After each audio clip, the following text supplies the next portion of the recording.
నిన్న ఎయిర్పోర్ట్లో ఒక వ్యక్తి సిఎస్ఎఫ్ డ్రెస్సింగ్లో ఉండి ఫోటోలు దిగడము, అక్కడ సస్పీషియస్ మూమెంట్లో తిరుగుతున్నాడంటే సిఎస్ఎఫ్ వాళ్ళకి అనుమానం వచ్చి ఎంక్వైరీ చేస్తే వాడికి కావాల్సిన డీటెయిల్గా ఎలాంటివి లేవు వాడి దగ్గర. ఎంక్వైరీ చేస్తే తెలిసింది ఏంటంటే వాడి పేరు బాలకృష్ణ సమన్ అని, ఇంజనీరింగ్ కంప్లీట్ చేసిండు. ఎందు గురించి ఈ విధంగా చేస్తున్నామని తర్వాత మాకు పప్ప చెప్పిన తర్వాత మేము ఎంక్వైరీ చేస్తే వాడు చెప్పిన వర్షన్ ఏంటంటే వాడికి ఆల్రెడీ పెళ్ళయింది, ఒక బేబీ కూడా ఉంది.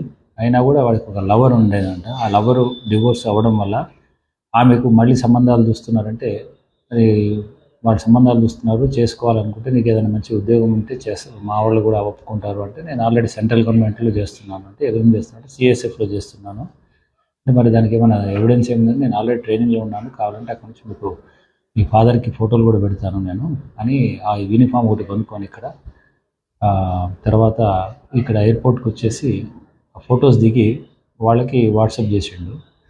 ఇదే విధంగా అతను చాలా మటుకు ఫేస్బుక్లో, ఇన్స్టాగ్రామ్లో ఈ మ్యాట్రిమోని వాళ్ళతో తన డీటెయిల్స్ పెడుతూ తన ఎంప్లాయీ ఇట్లా సెంట్రల్ గవర్నమెంట్ ఎంప్లాయీ అని చెప్పేసి వాళ్ళందరితో కూడా మాట్లాడుతున్నాడు. ఈ విధంగా ఫ్రాడ్ చేసి అమ్మాయిలను పెళ్లి చేసుకునే ఉద్దేశంతో ఈ డ్రెస్ వాడు అక్కడ యూజ్ చేసిండని చెప్పిండు.